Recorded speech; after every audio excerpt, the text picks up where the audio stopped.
சரி, இன்றைக்கி அப்போஸ்தலர் 18ஆம் அதிகாரம் பார்க்கலாம். ஸோ அதில் பார்த்திங்கன்னா முதல் 11 வசனங்கள் ஒரு பகுதி, அந்த முதல் வசனத்தை தலைப்பாக போட்டுக்கலாம். அதன் பின்பு பவுல் அத்தேனே பட்டணத்தை விட்டு கொரிந்து பட்டணத்துக்கு வந்து, ஸோ அதான் தலைப்பு. சரிங்களா, முதல் வசனம் தலைப்பாக போட்டு வச்சுக்கோங்க. முதல் 11 வசனங்கள் ஒரு பகுதி. ஸோ அதில் பார்க்குறோம். முதல் வசனம் பாருங்கள். அதன் பின்பு பவுல் அத்தேனே பட்டணத்தை விட்டு கொரிந்து பட்டணத்துக்கு வந்து. ஸோ பார்த்திங்கன்னா முதல்ல வந்து அத்தேனே பட்டணத்தில் அந்த மார்க்ஸ் மேடையில் நின்று பிரசங்கம் பண்ணுறாரு. அதில் கொஞ்சம் பேர் இகழ்கிறாங்க, கொஞ்சம் பேர் வந்து இன்னொரு நாள் கேட்போம் அப்படிங்கிறாங்க, கொஞ்சம் பேர் வந்து அதை கேட்டு விசுவாசிகளாக மாறிடுறாங்க, அவரை பற்றி கொள்கிறாங்க. சரிங்களா. ஸோ அதுக்கப்புறம் என்னென்னா அத்தேனே பட்டணத்துலேருந்து அவர் வந்து கொரிந்து பட்டணத்துக்கு வர்றார். சரிங்களா. 2ஆம் வசனம் பாருங்கள். யூதர் எல்லாரும் ரோமாபுரியை விட்டு போகும்படி கிலவுதிராயன் கட்டளையிட்டபடியினாலே இத்தாலியாவிலிருந்து புதிதாய் வந்திருந்த பொந்து தேசத்தானாகிய ஆக்கில்லா என்னும் நாமுள்ள ஒரு யூதனையும் அவன் மனைவியாகிய பிரிஸ்கில்லாலையும் அங்கே கண்டு அவளிடத்தில் போனான். ஸோ பார்த்திங்கன்னா அந்த காலத்தில் வந்து யூதர்கள் எல்லாம் ரோமாபுரியை விட்டு போகணுன்னு சொல்லி கிலவுதிராயன் வந்து கட்டளையிட்டார். அதனால் வந்து ஆக்கில்லா பிரிஸ்கில்லா அங்கேருந்து இங்கே வந்துட்டாங்க. சரிங்களா, அந்த கொரிந்து பட்டணத்துக்கு வந்துட்டாங்க. சரிங்களா. சார் இவர் அந்த கொரிந்து பட்டணத்தை இவங்களோட பவுல் வந்து அவங்களோட போய் சேர்றார். சரிங்களா. ஸோ இந்த ஆக்கில்லா பிரிஸ்கில்லா அவங்களை ஒரு நல்ல சாட்சியை நான் பார்க்குறோம். ஸோ இவங்க வந்து பார்த்திங்கன்னா வேதத்திலே பார்த்திங்கன்னா ஒரு கணவன் மனைவியாக சேர்ந்து நல்லா ஊழியம் பண்ணாங்க அப்படின்னா இவங்க 2 பேரை சொல்லலாம். சரிங்களா. Aquila Priscilla. சரிங்களா. 2 பேர் நல்லா பயங்கரமாக ஊழியம் பண்ணியிருக்காங்க. சரிங்களா. அதாவது பவுல் எழுதும்போது ரோமர் புக்கில் வந்து 16ஆம் அதிகாரத்தை எழுதும்போது வாழ்த்துங்கள் இவங்க எல்லாம் வாழ்த்துங்க, இவங்க எல்லாம் வந்து எனக்கு உதவி செஞ்சாங்க, வாழ்த்துங்க, இவங்க வந்து கர்த்தருக்குள்ளே ரொம்ப பிரயாசப்பட்டாங்க, வாழ்த்துங்க அப்படின்னு சொல்லும்போது அவங்களை குறித்து முதல்ல வந்து இவங்கள தான் வாழ்த்து எழுதுகிறாரு பாருங்கள். அந்த 2 வசனத்தை வாசிக்கிறேன் நான். ரோமர் 16ஆம் அதிகாரம் 3 முதல் 5 நான் வாசிக்கிறேன். கிறிஸ்து இயேசுவுக்குள் என் உடன் வேலையாட்களாகிய பிரிஸ்கில்லாலையும் ஆக்கில்லாலையும் வாழ்த்துங்கள். அவர்கள் என் பிராணனுக்காக தங்கள் கழுத்தை கொடுத்தவர்கள். அவர்களை பற்றி நான் மாத்திரமல்ல, புறஜாதியாரில் உண்டான சபையார் எல்லாரும் நன்றியறிந்துள்ளவர்களாக இருக்கிறார்கள். அவர்களுடைய வீட்டிலே கூடி வருகிற சபையை வாழ்த்துங்கள். ஸோ பார்த்திங்கன்னா பயங்கரமாக ஊழியம் பண்ணியிருக்காங்க. அவங்க கணவன் மனைவியாக சேர்ந்து அவங்க யூதர் தான், பட் ஆனால் பயங்கரமாக வந்து இயேசு கிறிஸ்துவை ஏற்றுக்கொண்டு பயங்கரமாக வந்து பவுலோடு சேர்ந்து ஊழியம் பண்ணியிருக்காங்க. ஸோ அந்த டைமில் பார்த்திங்கன்னா பயங்கரமாக ஊழியம் பண்ணியிருக்காங்க. ஸோ பார்த்திங்கன்னா அவர் எழுதுகிறார் பாருங்கள், அவங்கள 2 பேரையும் வாழ்த்துங்க, என் உடன் வேலையாட்கள் அப்படின்னு சொல்லி எழுதுகிறாரு. பார்த்திங்கன்னா என் பிராணனுக்காக தங்கள் கழுத்தை கொடுத்தவர்கள், அதாவது ஊழியத்து நிமித்தம் இந்த உயிரை கொடுத்தாங்க. ஸோ உயிரே போனாலும் சரி ஊழியத்துக்கு அப்படி வைராக்கியமே பண்ணுறாங்கல்ல. ஸோ அந்த மாதிரியே வந்து இவங்க இருந்திருக்காங்க, வந்து ரொம்ப உதவி பண்ணியிருக்காங்க. சரிங்களா. என் தங்க வந்து எழுதுகிறாரு பாருங்கள், அவர்கள் என் பிராணனுக்காக தங்கள் கழுத்தை கொடுத்தவர்கள். அது என் உயிர் போனாலும் பரவாயில்ல சொல்லி பொண்ணு அந்தளவுக்காக வந்து ஊழியம் பண்ணுறதை நம்ம இந்த இடத்துல பார்க்குறோம். சரிங்களா. அப்போ அந்தளவுக்கு அவங்களும் வைராக்கியமாக வந்து ஊழியத்தை பண்ணி அவரோட சேர்ந்து ஊழியம் பண்ணதை நம்ம இந்த இடத்துல பார்க்குறோம். ஒரு நல்ல தம்பதி. சரிங்களா. ஒரு நல்ல ஊழிய வாஞ்சி உள்ள ஒரு தம்பதி. அவர்கள் கூடாரம் பண்ணுகிற தொழிலாளிகளாக இருந்தார்கள். தானும் அந்த தொழில் செய்கிறவனானபடினால் அவரிடத்தில் தங்கி வேலை செய்து கொண்டு, அவங்க பார்த்திங்கன்னா கூடாரம் பின்னுகிற அந்த வேலை செஞ்சிட்ருக்காங்க. இவருக்கு அந்த தொழில் தெரியனால அவங்களோட தங்கி வேலை செஞ்சுட்டே ஊழியம் செஞ்சிட்ருக்கார். ஓய்வு நாள் தோறும் அவன் ஜெபாலயத்தில் சம்பாஷணை பண்ணி யூதருக்கும் கிரேக்கருக்கும் புத்தி சொன்னான். ஏன்னா யூதருக்கும் கிரேக்கருக்கும் வந்து வேத வசனங்கள் மூலமாக சொல்லி வந்து இவர் தான்ப்பா கிறிஸ்து, இவர் தான் மேசியா, இவர் தான் கிறிஸ்து, இவர் ஏற்றுக்கொள்ளுங்க, இவர் மூலம் தான் ரட்சிப்பு அப்படின்னு சொல்லி தேவ வசனம் மூலமாக வந்து அவங்களுக்கு வந்து புத்தி சொல்கிறார். மக்கதோனியாவிலிருந்து சீலாவும் தீமோத்தேயும் வந்தபோது பவுல் ஆவியில் வைராக்கியம் கொண்டு இயேசுவே கிறிஸ்து என்று யூதருக்கு திஷ்டாங்கப்படுத்தினான். சரிங்களா. பார்த்திங்கன்னா யூதருக்கு, ஏன்னா இப்போ பார்த்திங்கன்னா முன்னாடி தனியாக தான் பண்ணிகிட்ருக்காரு. முன்னாடி நடுவில் சீலாவையும் தீமோத்தையும் விட்டுட்டு நடுவிலே வர்றாரு. இப்போ வந்ததுக்கப்புறம் இப்போ அவங்க வந்து சேர்ந்தேன்னா பார்த்திங்கன்னா பவுல் ஆவியிலே வைராக்கியம் கொண்டு இயேசுவே கிறிஸ்து என்று யூதருக்கு திஷ்டாங்கப்படுத்தினான். ஸோ பார்த்திங்கன்னா நிறைய பேர் சேர்ந்துட்டாங்க. 3 பேர் சேர்ந்துட்டாங்க. சரி, பார்த்திங்கன்னா இப்போ எல்லாம் சேர்ந்துட்டாங்க. பார்த்திங்கன்னா நிறைய கூட்டம் சேரும்போது நல்லா ஒரு பக்தி வைராக்கியமாக சேர முடியுது. இப்போ ஒரு ப்ரேயர் சப்போர்ட் உங்களுக்கு நல்லா கிடைக்குது. பார்த்திங்கன்னா இப்போ இன்னும் தைரியமாக வந்து வல்லமையாக வந்து செய்கிறாங்க. நம்ம வேதத்தில் பார்க்குறோம், ஒண்டியாக இருப்பதிலும் இருவர் கூடியிருப்பு நிலமா. கூடியிருக்கும்போது என்ன ஆகணும், அங்கே வல்லமை கூடும். நான் வேதத்தில் வாசிக்கிறோம், ஒருவன் 1000 பேரை துரத்துவான், 2 பேர் 10,000 பேரை துரத்துவான் அப்படின்னு சொல்லி பார்க்குறோம். ஸோ பார்த்திங்கன்னா அநேகர் சேர்ந்து ஊழியம் பண்ணும்போது அதில் ஒரு பலன் வந்து பயங்கரமாக இருக்கும் பாருங்கள். சரிங்களா. பார்த்தீங்கன்னா அவர் வந்து ஏன்னா இவருக்கு நல்லா தெரியும் இவர் யூதர் தான். பார்த்தீங்கன்னா இயேசு தான் கிறிஸ்து. ஏன்னா பார்த்தீங்கன்னா யூதர்களுடைய நம்பிக்கை என்னென்னா மேசியா தான் தேவன், அதாவது யெகோவா தான் தேவன் அப்படின்னு சொல்லி நம்பிட்டு இருக்காங்க. அதனால் பார்த்தீங்கன்னா இன்னும் மேசியா வரல அப்படிங்கிறது தான் அவங்களுடைய நினைப்பு. இன்னும் பழைய ஏற்பாட்டையே வச்சுட்டு இருக்காங்க. சரிங்களா? அப்போ பார்த்தீங்கன்னா அந்த இயேசு தான் அந்த மேசியா சொல்லப்பட்ட அந்த மேசியான்னு பழைய ஏற்பாட்டில் சொல்லப்பட்டவர் இந்த இயேசு தான் அப்படின்னு சொல்லி இவர் வந்து வேத வசனத்தின் மூலியம் வந்து எடுத்து சொல்கிறார். அவர்கள் எதிர்த்து நின்று தூசித்த போது அவன் தன் வஸ்திரங்களை உதறி, உங்கள் இரத்தப்பழி உங்கள் தலையின் மேல் இருக்கும், நான் சுத்தமாக இருக்கிறேன், இது முதல் புறஜாதிய இடத்திற்கு போகிறேன் என்று அவர்களுடனே சொல்லி அவ்விடத்தை விட்டு தேவனை வணங்குறவனை யுஸ்து என்னும் பேருள்ள ஒருவனுடைய வீட்டிற்கு வந்தான். ஸோ பார்த்திங்கன்னா அவங்கள எதிர்க்கிறாங்க. பார்த்தீங்கன்னா நான் இந்த இரத்தப்பழிக்கு நான் வந்து உங்களுக்கு சொல்ல வேண்டியது சொல்லிட்டேன், அதனால் வந்து இந்த இரத்தப்பழிக்கு நான் நீங்களாக இருக்கேன், நான் புறஜாதியத்துக்கு போகிறேன் அப்படின்னு சொல்லிட்டு யுஸ்து அப்படிங்கிற ஒருத்தர் வீட்டுக்கு வர்றார். பக்கத்தில் தான் வந்து ஜெபாலயம் 8ஆம் வசனம் பாருங்கள். அவன் வீடு ஜெபாலயத்துக்கு அடுத்ததாக இருந்தது. ஸோ ஜெபாலயத்துக்கு அடுத்ததே இவருடைய வீடு. ஜெபாலய தலைவனாகிய கிறிஸ்பு என்பவன் தன் வீட்டார் அனைவரோடும் கர்த்தரிடத்தில் விசுவாசம் உள்ளவன் ஆனான். கொரிந்தியரில் அநேகரும் சுவிசேஷத்தை கேட்டு விசுவாசத்தை ஞானஸ்தானம் பெற்றார்கள். ஸோ அதை பார்த்திங்கன்னா பக்கத்தில் கிறிஸ்பு அப்படிங்கிற அதாவது ஜெபாலய தலைவன். ஸோ அவரும் ரசிக்கப்பட்டார். குடும்பத்தார் அனைவரும் வந்து கர்த்தரிடத்தில் அவங்களும் வந்து இப்போ இயேசு தான் மெய்யான, அவர் தான் கிறிஸ்து, அவர் தான் மேசியா அப்படின்னு சொல்லி, அவர் தான் உலக ரட்சகர் அப்படின்னு சொல்லி அவங்களும் ஏற்றிட்டு ரசிக்கப்பட்டு விசுவாசிகளாகிறாங்க. கர்த்தரிடத்தில் மன மகிழ்ச்சியாகிறாங்க. இப்போ சுவிசேஷத்தில் வந்து அந்த கொரிந்து பட்டணத்தில் உள்ள சுவிசேஷம் சொல்கிறாங்க. ஸோ சொல்லும்போது என்ன ஆகுன்னா நிறைய அநேகர் விசுவாசி ஞானஸ்தானம் பெறுறாங்க. 9ஆம் வசனம் பாருங்கள், 9:10. ராத்திரியிலே கர்த்தர் பவுலுக்கு தரிசனமாகி, நீ பயப்படாமல் பேசு, மௌனமாயிராதே, நான் உடனே கூட இருக்கிறேன், உனக்கு தீங்கு செய்யும்படி ஒருவனும் உன்மேல் கை போடுவதில்லை, இந்த பட்டணத்தில் எனக்கு அநேக ஜனங்கள் உண்டு என்றார். ஸோ பார்த்திங்கன்னா இப்போ தேவன் கர்த்தர் வந்து பவுலுக்கு தரிசனமாகி, நீ பயப்படாமல் பேசு, நான் உன்னோட இருக்கேன், உனக்கு தீங்கு செய்யும்படி ஒருவனும் மேல் கை போடுவதில்லை, இந்த பட்டணத்தில் எனக்கு அநேக ஜனங்கள் உண்டுன்னு சொல்கிறார். ஸோ பார்த்தீங்கன்னா தேவன் வாக்கு பண்ணுறார் பாரு. ஏற்கனவே ரொம்ப தைரியமான ஆள். நான் ஆண்டவர் வேறு வந்து நேரில் தரிசனம் கொடுத்து சொல்லிட்டார், நீங்கள் வந்து நீ தைரியமாக சொல்லு அப்படின்னு சொன்னால் இவருக்கு சொல்லவே வேண்டாம். ஏற்கனவே பயங்கர பக்தி வைராக்கியமெல்லாம் ஆள். ஆண்டவரே சொல்லிட்டார், நீ பயப்படான்னு, இனி சுத்தமாக பயமே இல்லை போச்சு. அதனால் தைரியமாக என்ன பண்ணுறாரு, அவர் பாட்டுக்கு வந்து தைரியமாக அவரை இயேசு கிறிஸ்து பற்றி சொல்கிறார். ஸோ பார்த்தீங்கன்னா இந்த கொரிந்து பட்டணத்தில் ஒருத்தரும் மேலே கை வைக்க போகிறதில்லை அப்படின்னு சொல்லி வாக்கு பண்ணுறாரு பாருங்கள். ஸோ இது வந்து ரொம்ப ஒரு முக்கியமான ஒரு காரியம் பாருங்கள். இப்போ அநேக இடத்துல ஏதாவது ஒரு ஊழியம் பண்ண போகிறோம் அப்படின்னா அந்த இடத்துல நிறையா தடைகள் வரும். அந்த தடைகள் மூலமாக என்னென்னா அந்த ஊழியர்கள் தடைப்படும் பாருங்கள். இப்போ தடைப்படும் போது பாண்டவர் வந்து நான் தைரியமாக இங்கே இதை செய் அப்படின்னு சொல்லும்போது நமக்கு ஒரு தைரியம் வரும் பாருங்கள். இப்போ தைரியமாக நம்ம ஊழியத்தை செய்யலாம். ஸோ அதே நம்ம பழைய ஏற்பாட்டில் அநேக இடத்துல பார்க்குறோம். மோசேயை மரித்த பின்பு யோசுவா பார்த்திங்கன்னா ஒரு சம்பித்த நிலைமையில் இருக்கார். சரிங்களா? அப்போ பார்த்திங்கன்னா என்ன பண்ணுறது அப்படின்னு சொல்லி முழிச்சிட்ருக்கார். அப்போ பார்த்திங்கன்னா தேவன் வந்து சொல்கிறார், யோசுவாவை நோக்கி ஆண்டவர் சொல்கிறாரு, நீ வந்து நான் மோசையோடு இருந்தது போல் உன்னோடு இருப்பேன், நான் உன்னை விட்டு விலகுவதும் இல்லை, நான் உன்னை விட்டு கைவிடுவதும் இல்லை, நீ உயிரோடு இருக்கிறனாலும் ஒருவனும் மேலே கை போடுவதில்லை அப்படின்னு சொல்லி வாக்கு பண்ணுறோம்னா பார்த்திங்கன்னா அதுதான் தைரியம். சரிங்களா? வேறு எதுவும் தைரியமே கிடையாது. ஆண்டவர் நமக்கு சொன்னால் தான் தைரியம். ஆண்டவர் பேசினா தான் நமக்கு தைரியம். 1000 பேர் இருந்தாலும் எத்தனை எதிர்ப்புகள் பிரச்சனைகள் வந்தாலும் அந்த வார்த்தை வந்து நம்மளை அப்படியே தாங்கும் பாருங்கள். சரிங்களா? ஸோ அதே மாதிரி தான் நம்ம ஆண்டவர் சொல்கிறாரு, நீங்கள் பயப்படாதீங்க, நான் போனாலும் உங்கள் போய் பரிசுத்தாவினர்களுக்கு கூட என்றென்றைக்கு கூட இருக்கும்படியான பரிசுத்தாவினர்களுக்கு தருவேன், உங்கள் உலகத்தின் முடிவை நான் உங்களோட கூட இருக்கேன்னு சொல்கிறார். ஆண்டவர் சொல்ல, நீ பயப்படாமல் பேசு, மௌனமாக இருந்த தைரியமாக பேசு அப்படின்னு சொல்லி ஆண்டவர் வந்து உற்சாகப்படுத்த பாருங்க. அந்த இடத்துல பலப்படுத்துகிற நம்ம பார்க்குறோம். அதே மாதிரி பார்த்திங்கன்னா எலியாவை பார்த்திங்கன்னா ரொம்ப அக்னியை இறக்குனார்.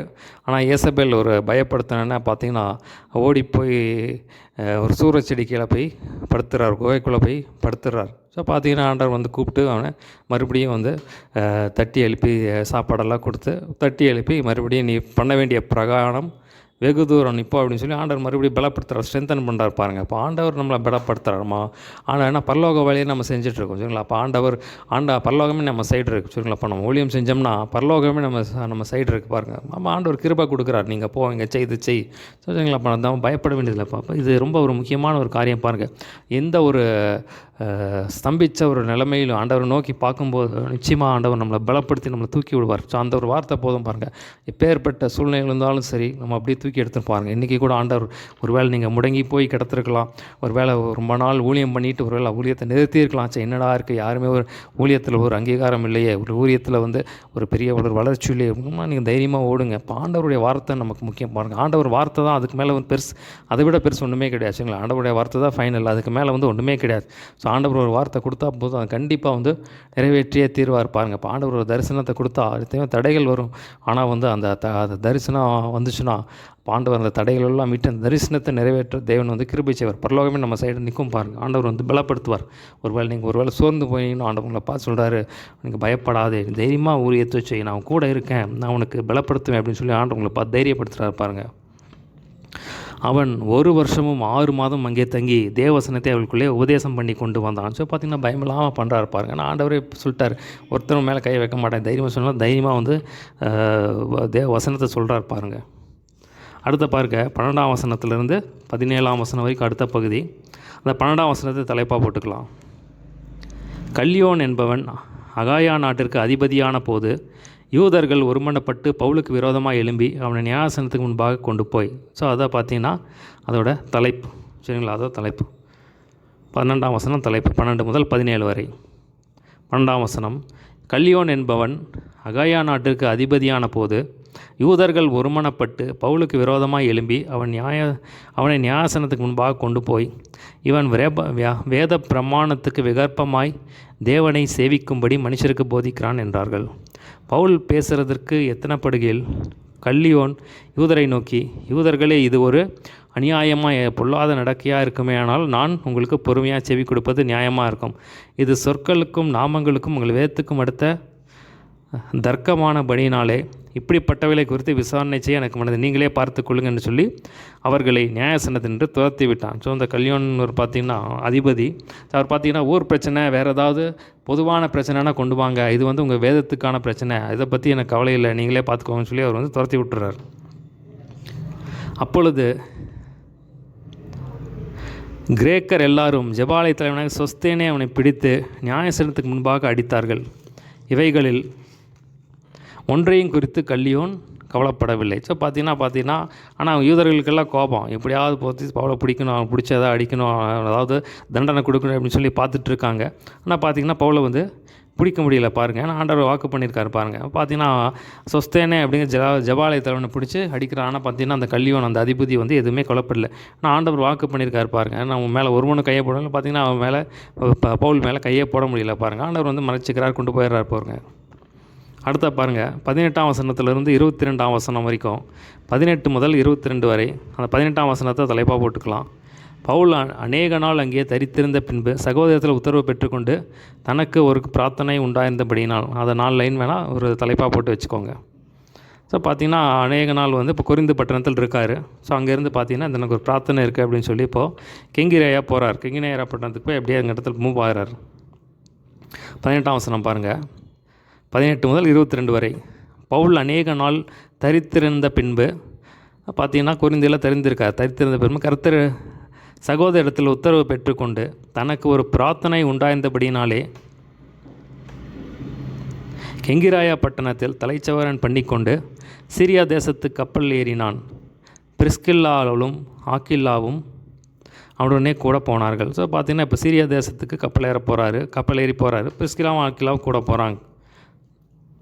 அவன் எபேசு பட்டணத்துக்கு வந்தபோது அங்கே அவர்களை விட்டு நீங்கி ஜெபாலயத்தில் பிரவேசித்து யூதருடனே சம்பாஷணை பண்ணினான். ஸோ எபேசு பட்டணத்தில் அங்கே இருக்கிற யூதருடனே போய் அந்த ஜெபாலயத்தில் போய் அவங்களுக்கு வந்து சொல்கிறாரு. ஸோ போகிற இடத்துலலாம் அதுதான், போகிற இடத்துலலாம் யூதர்கள் இருக்காங்க. யூதர்கள் ஜெபாலயத்துக்குள்ளே போய் அவங்களுக்கு மெயின் வேலை என்ன அப்படின்னா சுவிசேஷத்தை சொல்கிறது. இப்போ யூதர்களுக்கு கொஞ்சம் கேர்ஃபுல்லாக பேசணும். ஸோ புறஜாதிகளுக்கு டைரெக்டாக இயேசுதாப்பா தெய்வம், அவங்களுக்காக மரித்தார், உயிர்த்தார், மீண்டும் வருவார் அப்படின்னு சொல்லி அவர் எல்லாத்தையும் சொல்லிடலாம். ஆனால் யூதர்களுக்கு சொல்லும்போது அவங்களுக்கு வந்து அந்த பழைய ஏற்பாட்டை வச்சு சொன்னால் தான் அவங்களுக்கு புரியும். சரிங்களா, பழைய ஏற்பாட்டில் இப்படி எழுதியிருக்கு, பழைய ஏற்பாட்டில் வந்து இந்த மாதிரி காரியங்கள் இருக்குது. இப்போ பழைய ஏற்பாட்டில் இது நிறைவேற்றமாக எப்படி வந்து இயேசு பாடுபட்டார். ஸோ அவர் வந்து இவர் தான் இயேசு. இப்போ என்னென்ன பழைய ஏற்பாட்டு காரியத்தில் சங்கீத புஸ்தகத்தில் என்ன எழுதியிருக்கு, நியாயப்பிரமாணத்தில் என்ன எழுதியிருக்கு, தீர்க்க தரிசனத்தில் என்ன எழுதியிருக்கு, அப்போ இந்த வசனம் வந்து இயேசு இது வந்து எப்படி நிறைவேற்று, இப்போ இவர் தான் இயேசு, அப்போ இவர் தான் மேசியா, இவர் தான் கிறிஸ்துன்னு சொல்லி அவங்களுக்கு வந்து சொல்லணும். வாங்க, அது புரிய வைக்கிறது கொஞ்சம் கஷ்டமான காரியம். இப்போ நல்ல வேதம் தெரிஞ்சிருந்தால் தான் அது சொல்ல முடியும். அப்போ தான் வந்து இந்த யூதர்கள் நம்புவாங்க, அதை ஏற்றுக்கொள்வாங்க. ஏன்னா அவங்க ஏற்கனவே வந்து யெகோவா தேவன்னு சொல்லி நம்பியிருக்காங்க. அப்போ பார்த்தீங்கன்னா இப்போ பழைய ஏற்பாட்டில் சொல்லப்பட்ட அந்த மேசியா தான் அந்த இயேசு, இப்போ அவர் தான் கிறிஸ்து, அவர் தான் உலக ரட்சகர்னு சொல்லி அவங்களுக்கு வந்து புரிய வைக்கணும். ஸோ அது வந்து நல்ல வேதம் தெரிஞ்சிருந்தால் தான் போய் அவங்களோட வந்து கேர்ஃபுல்லாக பேசணும். சரிங்களா. யூதருடனே சம்பாஷணை பண்ணினான். அவன் இன்னும் சில காலம் தங்களுடனே இருக்க வேண்டுமென்று அவர்களை கேட்டுக்கொண்ட போது பார்த்திங்கன்னா நிறைய சொல்கிறாங்க. அவனை பார்த்து அவங்களுக்கு ரொம்ப பிடிச்சி போச்சு. இன்னும் இங்கேயே இருங்க, எங்களுக்கு சொல்லுங்கள் அப்படின்னு. பார்த்தீங்கன்னா இல்லை நான் போகணும் அப்படின்னு சொல்லி அவர் அங்கே கிளம்புறார். அவன் இன்னும் சில காலம் தங்களுடனே இருக்க வேண்டும் அவன் சம்மதியாமல், வருகிற பண்டிகையிலே எப்படியாயினும் நான் எருசலேமில் இருக்க வேண்டும், தேவனுக்கு சித்தமானால் திரும்பி உங்களிடத்திற்கு வருவேன் என்று சொல்லி அவர்களிடத்தில் உத்தரவு பெற்றுக்கொண்டு கப்பல் ஏறி எபேசுவை விட்டு புறப்பட்டு சிசரியா பட்டணத்துக்கு வந்து எருசலேமுக்கு போய் அங்கே சந்தித்து அந்தியோகுக்கு போனான்.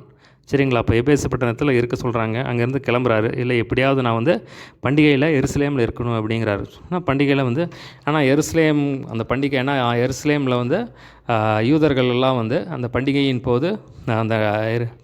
போது எருசலேமுக்கு தான் வந்து கொண்டாடுவாங்க. சரிங்களா? அப்போ பார்த்திங்கன்னா அத்தனை யூதர்களும் அந்த இடத்துக்கு வருவாங்க. உலகத்தில் இருக்கிற அத்தனை யூதர்களும் பண்டிகையை கொண்டாடுறதுக்கு எருசலேமுக்கு வருவாங்க. அப்போ அந்த இடத்துல வந்து இவரை போய் சுவிசேஷத்தை சொன்னால் பயங்கரமாக இருந்துச்சு, நல்ல சான்ஸ். அப்போ அதில் வந்து அநேகர் வந்து மனம் திரும்புவாங்க. ஆனால் எதிர்ப்புகளும் பயங்கரமாக இருக்கும். ஆனால் அதை பற்றி அவர் கவலைப்படல.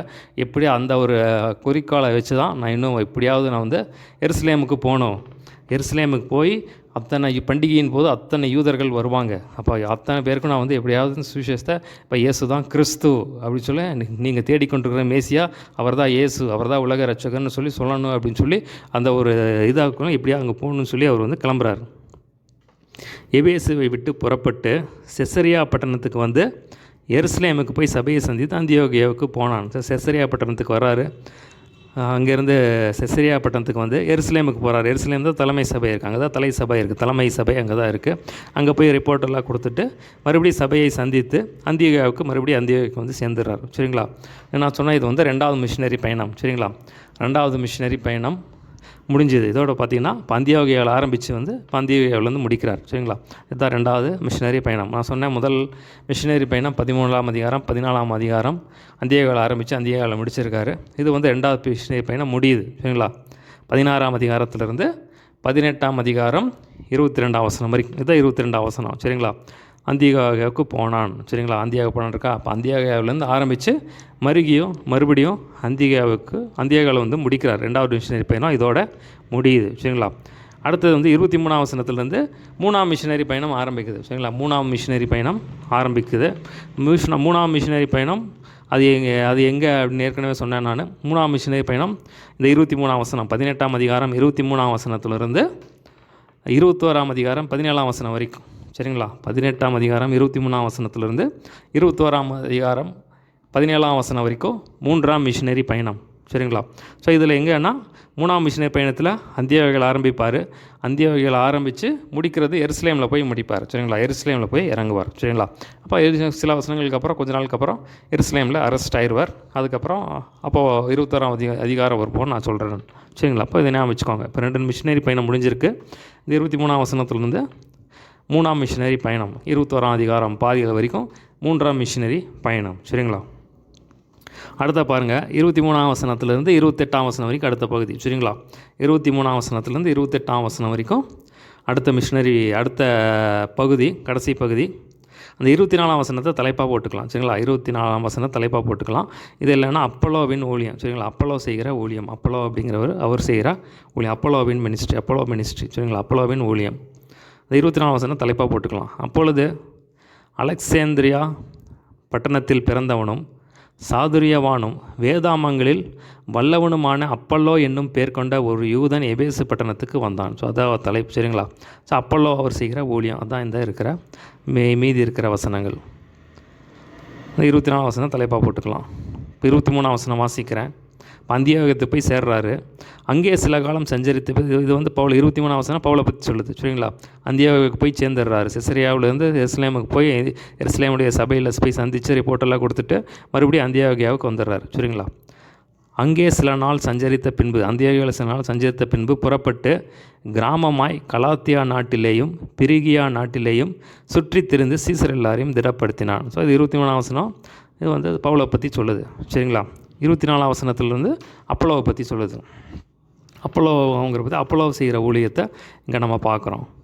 அப்பொழுது அலெக்சாந்திரியா பட்டணத்தில் பிறந்தவனும் சாதுரியவானும் வேதாமங்களில் வல்லவனான அப்பல்லோ என்னும் பேர் கொண்ட ஒரு யூதன் எபேசு பட்டணத்துக்கு வந்தான். இப்போ பார்த்திங்கன்னா அந்த இடத்துல நம்ம வேதத்தை வாசிக்கிறோம். வேதாமங்களில் வல்லவன் அப்படின்னு சொல்லி நம்ம பார்க்குறோம். நல்ல ஒரு பைபிள் டீச்சர், ஒரு பைபிள் கிங், யூத நல்லா யூதர் தான். பட் ஆனால் பார்த்திங்கன்னா நல்லா ஒரு வேதத்தை நல்லா கற்றறிந்தவர், வேதம் நல்லா தெரியும் இவருக்கு. ஒரு யூதன். ஸோ பார்த்திங்களா, இவர் ஒரு யூதன், பழைய ஏற்பாடு நல்லா தெரியும், பைபிளில் வந்து நல்லா தெரியும் இவருக்கு. அவன் கர்த்தருடைய மார்க்கத்திலே உபதேசிக்கப்பட்டு யோவான் கொடுத்த ஸ்நானத்தை மாத்திரம் அறிந்தவனாய் இருந்து ஆவியில் அனலுள்ளவனாய் கர்த்தருக்கு அடுத்தவைகளை திட்டமாய் போதகம் பண்ணி கொண்டு வந்தான். ஸோ பார்த்திங்கன்னா எல்லாம் தெரியும், பழைய ஏற்பாடு நல்லா தெரியும். பட் யோவான் கொடுத்த ஸ்நானம் வரைக்கும் அவர் தெரிஞ்சிருக்கு. ஆனால் இயேசு கிறிஸ்து பற்றி தெரியல. அவன் ஜெபாலயத்திலே தைரியமாய் பேச தொடங்கின போது ஆக்கில்லாவும் பிரிஸ்கில்லாவும் அவன் பேசுகிறதை கேட்டு அவனை சேர்த்து கொண்டு தேவனுடைய மார்க்கத்தை அதிக திட்டமாக அவனுக்கு விவரித்து காண்பித்தார்கள். ஸோ அதுக்கப்புறம் பார்த்திங்கன்னா அவங்களுக்கு தனியாக கூப்பிட்டு வராங்க. பார்த்திங்கன்னா நல்லா பேசுகிறாரு, நல்லா பைபிள் தெரிஞ்சிருக்கு அப்படின்னு சொல்லி அவங்க வந்து ஆக்கிலாம் பிரிஸ்காவும் தனியாக கூப்பிட்டு பார்த்திங்கன்னா இவர் தான் கிறிஸ்து, இவர் தான் மேசியா. அப்போ வேதாகமத்தில் பழைய ஏற்பாட்டில் என்ன எப்படி சொல்லியிருக்கு, அது எப்படி வந்து நிறைவேறியிருக்கு அப்படின்னு சொல்லி சொல்கிறாரு பாருங்க. அவங்க வந்து திட்டமாக அவங்க போதிக்கிறாங்க.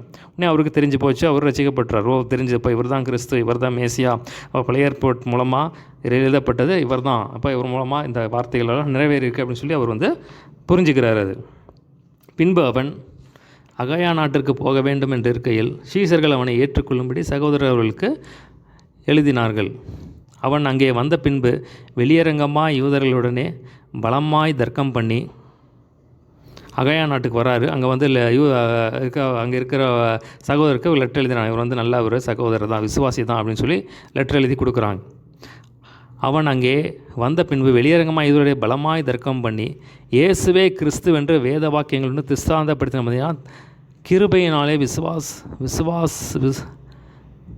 விசுவாசிகளானவர்களுக்கு மிகவும் உதவியாக இருந்தான். பார்த்திங்கன்னா இவருக்கு வந்து ஆக்கிலா பிரிஸ்கிலா வந்து முன்னாடி வந்து பழைய ஏற்பாடு தான் நினச்சிட்டு இருந்தார். ஆனால் ஆக்கிலா பிரிஸ்கிலா வந்து இவர் தாப்பா மேசியா, இவர் தான் கிறிஸ்து அப்படின்னு சொல்லி வேத வாங்கிகள் சொல்லி அவங்க சொல்லுவாங்க. ஆனால் அவருக்கு தெரிஞ்சவொன்னே பார்த்திங்கன்னா அதுக்கப்புறம் பயங்கர தீவிரமான விசுவாசி ஆகிட்டார், தீவிரமான பக்தன் ஆகிட்டார்.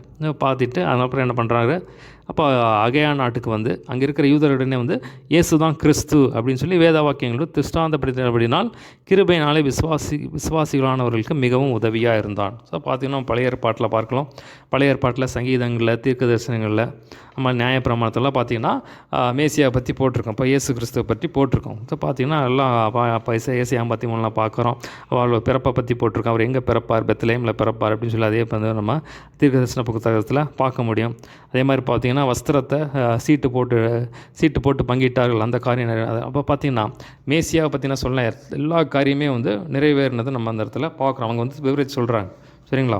பார்த்திங்கன்னா ஒரு கன்னிகை கர்ப்பவதியாகி ஒரு குமாரனை பெறுவாளுக்கு இம்மானுவேல்னு பேர். அப்போ அந்த இம்மானுவேல் ப்ராப்பர்சி வந்து நிறைவேறுது. பார்த்திங்கன்னா அவருடைய அழிவு வந்து மரிப்பார், மறுபடியும் 3ஆம் நாள் உயிரோட எந்திரிப்பார். ஸோ அந்த பசங்க எல்லாம் அதே மாதிரி எப்படி பாடுபடுவார், அக்கிரமக்காரர்கள் ஒருவாறு எண்ணப்பட்டார். அவரை பார்த்திங்கன்னா அவருடைய எலும்புகளில் ஒன்றும் முறிக்கப்படுவதில்லை. ஸோ பார்த்திங்கன்னா எல்லா காரியங்களும் வந்து அவரை பற்றின எழுதினப்பட்ட எல்லா வாக்கியங்களும் வந்து நிறைவேற வேண்டியதாக இருக்குது. ஸோ பார்த்திங்கன்னா அதெல்லாம் வந்து இவர் சொல்கிறார், பழைய ஏற்பாட்டில் இப்படி எழுதியிருக்கு, அது இயேசு கிறிஸ்துக்கிட்ட எப்படி நிறைவேறியிருக்கு, பழைய ஏற்பாட்டில் இப்படி எழுதியிருக்கு, இப்போ புதிய ஏற்பாட்டில் இயேசு கிறிஸ்துவை அது அந்த காரியம் எப்படி இயேசு கிறிஸ்துவிட்ட நிறைவேற்றிருக்கு. அப்போ இவர் தான் மேசியா, இவர் தான் கிறிஸ்து, இவர் தான் உலக ரட்சகர்னு சொல்லி அவர் என்ன பண்ணுறாரு, வேத வாக்கியங்களை கொண்டு வந்து அவர் வந்து சொல்லி சொல்கிறார், எல்லா விசுவாசிகளுக்கும் சொல்கிறார். இந்த வந்து யூதர்களுக்கும் அதே மாதிரி யூதர்களுக்கும் விசுவாசிகளுக்கும் சொல்கிறார். வேத வசனங்கள் மூலமாக வந்து சொன்னா வந்து விசுவாசிகளுக்கு கிருபையினாலே விசுவாசியானவர்களுக்கு மிகவும் உதவியாக இருந்தான். சரிங்களா?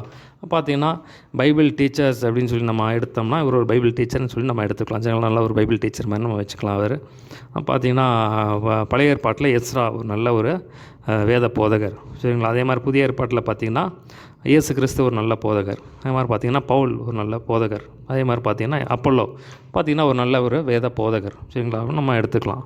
சரிங்களா? ஸோ இதை நம்ம 18ஆம் அதிகாரத்தில் பார்த்தோம். ஸோ இதில் நம்ம என்ன பார்த்தோம் அப்படின்னா, அத்தேனே பட்டணத்துலேருந்து பவுல் வந்து கொரிந்து பட்டணத்துக்கு வர்றாரு. ஸோ அங்கே பார்த்தீங்கன்னா அங்கே வந்து ஆக்கில்லா பிரிஸ்கில்லா அவங்களோட வந்து ஜாயின் பண்ண அந்த ஃபேமிலியில் ஜாயின் பண்ணி அவங்களோட சேர்ந்து ஊழியம் பண்ணுறாரு. பார்த்திங்கன்னா அங்கே இருக்கிற யூத ஜெபாலயத்தில் வந்து இயேசு தான் கிறிஸ்து என்று சொல்லி எல்லாம் திஷ்டாந்தப்படுத்தி எல்லாத்துக்கிட்டையும் சொல்கிறார். ஸோ பார்த்தீங்கன்னா அதுக்கப்புறம் பவுலும் தீமோத்தேயும் வர்றாங்க, ஜாயின் பண்ணிக்கிறாங்க. இப்போ இன்னும் வைராக்கியமாக பண்ணுறாரு. உடனே கிறிஸ்பு அப்படிங்கிறவர் வந்து தன் வீட்டார் ஜெபாலயத்தில் கிறிஸ்பு அப்படிங்கிறவர் அவர் வீட்டார் அனைவரோடு கூட பார்த்தீங்கன்னா குருந்தில் 1.5 வருஷம் நின்று நல்ல தைரியமாக உபதேசம் பண்ணுறாரு. சரிங்களா? ஆனால் ஆண்டவர் வந்து சொல்கிறாரு, நீ வந்து பயப்படாத, நீ தைரியமாக பேசு, நான் உன்னோட இருக்கேன், உன்னை தீங்கு செய்யும்படி ஒரு மேலே கை போடுவதில்லை அப்படின்னு தைரியமாக பேசு அப்படின்னா வந்து இன்னும் நல்லா வைராக்கியமாக இருந்தால் ஆண்டவரே பலப்படுத்துகிறார் பாருங்கள். இது தேவனோட ஊழியம், தேவன் கொடுத்த தரிசனம். இப்போ பார்த்திங்கன்னா அதனால தான் பார்த்திங்கன்னா நம்ம கொரிந்து சபைகள் வந்து உருவாக்குறார். சரிங்களா? அப்போ உருவாக்கின சபைகள் தான் கொரிந்து சபைகள், பிலிப்பு சபைகள். பார்த்திங்கன்னா அந்த இடத்துல வந்து நிறைய சபைகள் பார்த்திங்கன்னா பழைய ஏற்பாட்டில் பாதி லெட்டர்ஸ் எழுதுனது இவ்வளோ தான். சரிங்களா? இப்போ ஆண்டவர் அவ்வளோமையாக பயன்படுத்தியிருக்கார் பாருங்கள். பார்த்திங்கன்னா 1.5 வருஷம் அங்கே இருந்து கொரிந்தில் இருந்து பிரசங்கம் பண்ணி உபதேசம் பண்ணி அங்கே வந்து சபைகளை ஏற்படுத்துகிறார். அப்புறம் பார்த்திங்கன்னா கல்லியோன்னு ஒருத்தர் வராரு. ஸோ இவன் எப்படியாவது அங்கே இருக்கிற யூதர்கள் கோபம் அடைஞ்சு எப்படியாவது இவர் வந்து தண்டனை வாங்கி கொடுக்கணும் அப்படின்னு சொல்லி கல்லியோன்கிட்ட அந்த அதிபதிக்கிட்ட சொல்கிறாங்க. அவர் வந்து இது வந்து உங்கள் வேதத்துக்கானது, உங்கள் வேதத்துக்கு எனக்கு சம்மந்தம் இல்லை, நீங்களே பார்த்துக்கோங்க, இது வந்து சமுதாய பிரச்சனை கிடையாது, அதனால் வந்து எங்கிட்ட கொண்டு வராதீங்க அப்படின்ட்டார். உடனே அதுக்கப்புறம் பார்த்திங்கன்னா பவுல் தைரியமாக பிரசங்கம் பண்ணுறாரு. ஆனால் அங்கேருந்து கெங்கிராயா போகிறாரு, அங்கேருந்து சிரியா தேசத்துக்கு போகிறாரு, அங்கேருந்து மறுபடியும் எபேஸுக்கு வராரு, எபேஸ்லேருந்து மறுபடியும் சிசரியாவுக்கு வராரு, சிசரியாவிலேருந்து மறுபடியும் எருசலேமுக்கு போயிட்டு எருசலேம் சபைக்கு போயிட்டு மறுபடியும் அங்கேருந்து அந்தியோகியாவுக்கு வந்துடுறாரு. அதோட 2வது மிஷினரி பயணம் முடியுது. மறுபடியும் அங்கேருந்து கலாத்தியா பெருகியா நாடுகளுக்கெல்லாம் போய் சீஷர்களை திடப்படுத்துகிறார். அதுக்கப்புறம் பார்த்திங்கன்னா அப்போலோவின் ஊழியம். சரிங்களா? அப்போலோ வந்து நல்லா வந்து பைபிளை டீச் பண்ணுறார். பார்த்திங்கன்னா பழைய ஏற்பாட்டு மட்டும்தான் அவர் தெரிஞ்சிருக்காரு. ஆனால் ஆக்கிலாம் பிரிஸ்கிலாவும் வந்து இந்த மாதிரி வந்து இயேசு தான்பா கிறிஸ்து அப்படின்னு சொல்லி அவங்க வந்து வேத வசனங்கள் மூலமாக சொல்கிறாங்கன்னு அவளுக்கு வந்து தெரிஞ்சு போச்சோ, இவர் தான் மெசியா, இவர் தான் கிறிஸ்து.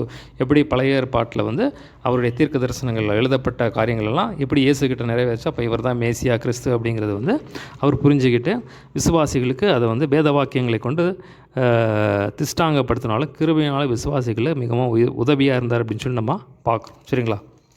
ஸோ இதுதான் 18ஆம் அதிகாரம். ஒரு சின்ன ஜெபம் முடிச்சிடலாம். ஏசப்பா, நன்றி ஆண்டவரே, நீர் எங்களோடு கூட இருந்து எங்களை வழி நடத்துகிற தேவனாக இருக்கிறீர். அப்பா, நீர் எங்களை தைரியப்படுத்தி உற்சாகப்படுத்தி ஊக்கப்படுத்துகிற தேவனாய் இருக்கிறதுக்காக துதிக்கிறோம், சோத்தரிக்கிற ஆண்டவரே. நீர் எங்களுக்கு கொடுத்த ஊழியத்தை நாங்கள் தைரியமாக பண்ண கர்த்தர்களுக்கு அனுகிரகம் பாராட்ட வேண்டும்படியாக ஜெபிக்கிறேன். பரிசுத்த ஆவியானவரே, ஒவ்வொரு இடத்துலையும் நீர் பவுலை நடத்தினது போல கர்த்தர் நீர் எங்களை நடத்த வேண்டும்படியாக ஜெபிக்கிறேன். நீர் எங்களுக்கு என்ன கிருபைகளை தளந்தை கொடுத்துருக்கிறீரோ அதை தைரியமாக நாங்கள் செய்ய, எந்த தடையில்லாதபடி தைரியமாக செய்து முடிக்க கர்த்தர் அனுகிரகம் பாராட்ட வேண்டும்படியாக ஜெபிக்கிறேன். மீதியான வேலையை பொறுப்படுத்திக்கொள்ளும். இயேசுவின் நாமத்தில் எல்லாவற்றையும் கேட்குறோம். சொல்லப்பட்ட வசனங்கள் 100 பெருகட்டும், பலன் தரட்டும். இயேசுவின் நாமத்தில் எல்லாவற்றையும் கேட்குறோம். ஜீவன் நல்ல பிதாவே, ஆமேன்.